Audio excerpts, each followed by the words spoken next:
Hi friends, welcome to Healthy Cooking Channel. இந்த வீடியோல நம்ம இன்னைக்கு சுவையான தக்காளி சட்னி எப்படி செய்யலாம்னு பார்க்கலாம். ரொம்ப சிம்பிளான ரெசிபி.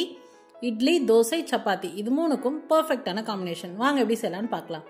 கடாயில 1 டீஸ்பூன் அளவுக்கு எண்ணெய் விட்டுக்கோங்க. எண்ணெய் சூடானதுக்கு அப்புறமா ஒரு முழு பூண்டு உரிச்சு சேர்த்துக்கோங்க.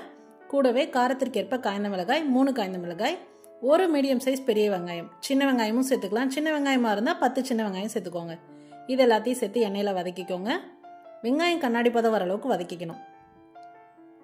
அடுத்ததா 6 பெரிய சைஸ் தக்காளி, கூடவே 1/4 டீஸ்பூன் அளவுக்கு கல்லுப்பு, இது எல்லாத்தையும் சேர்த்து நல்லா வதக்கிக்கணும். தக்காளி நல்லா வதங்கி வரணும்.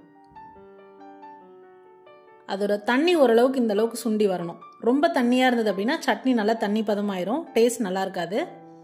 இப்போ நல்லா வதக்கி எடுத்ததுக்கு அப்புறமா ஆற விட்டுட்டு மிக்சர் ஜார்ல சேர்த்துக்கோங்க. தண்ணி விடாம அரைச்சு எடுத்துக்கோங்க. அடுத்ததா சட்னிக்கு தாளிப்பு பார்க்கலாம். கடாயில 1 டீஸ்பூன் அளவுக்கு எண்ணெய் விட்டுக்கோங்க.